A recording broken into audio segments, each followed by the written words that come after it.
Hey there YouTube. Today I'm going to be comparing the Fossil watch to the Apple Watch. So this is a video if you're stuck between which watch you should get, so I'll be reviewing it. And I do have an iPhone, so I'll tell you how it works with an iPhone, but with the Android this watch is basically the same because it works the same, but it's just that more of the functions work better. And this Apple Watch obviously doesn't work with an Android. So let's get started. So first let's start with the chargers. The chargers, they may look the same, but they are a bit different. Like, I can't use the Apple Watch's charger on my Fossil watch. If you see, the thickness is a bit different. And the Apple Watch came with the plug, but the Fossil watch, it came just like this. This is my own that I put on.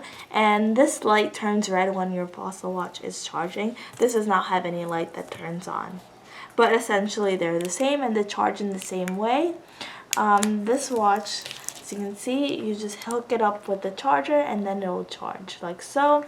And the Apple Watch is the same concept. You just put it on like so and it will charge. Both of them are wireless charging.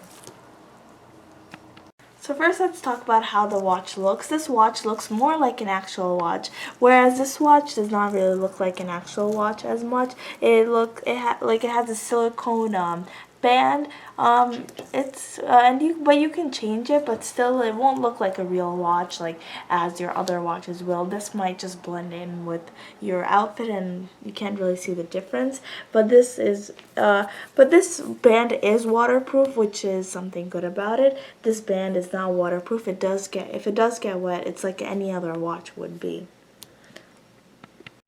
Okay, so let's talk about how they're turned on. If you turn this watch on, this is how the display looks like.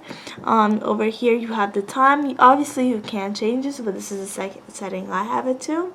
And this is how the apps appear. If I click this button, then the apps appear like so. They're not jumbled all together. They appear separately, like so.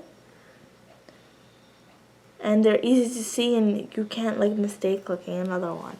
So now let's compare it to the Apple Watch's lock screen and apps page.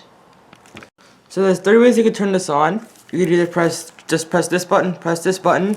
You could also roll this button like this to like dimly turn it on. You could just turn it back to turn it off, or you could just press the screen like a normal watch. So this is like the screen. If you want to change the face, you just have to slide around. That changes like this is like Siri. It'll show you everything. News. This is like the traditional watch type of look that Apple tried to mimic. That's the activity monitoring session thing.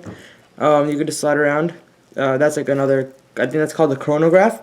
And then on the sides you could set like shortcuts like music, weather, alarm, or what the time is in a specific place. And if you want to see all the apps, you could press this button.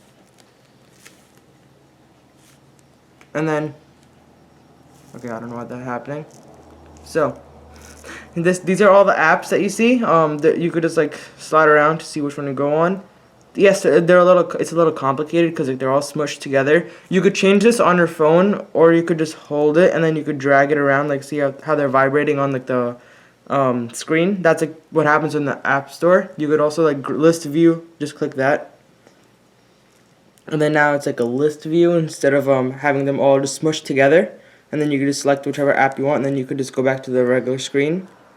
You could just turn it off, turn it back on. That's the regular screen. Just click this, go on all apps, and those are all the apps. Okay, so basically they are very similar. Both of them you can download apps with them. You can download different apps. They both have the weather app.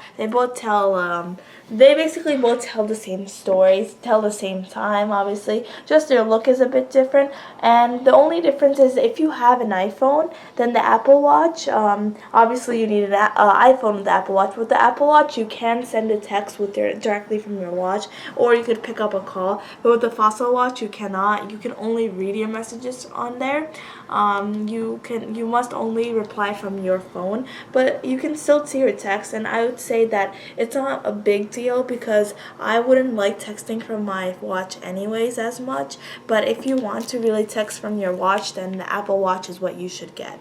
If you'd like a more in-depth explanation of the Fossil watch, please check out my previous video. I'll leave that in the description box below. Thanks for watching. Please subscribe and like.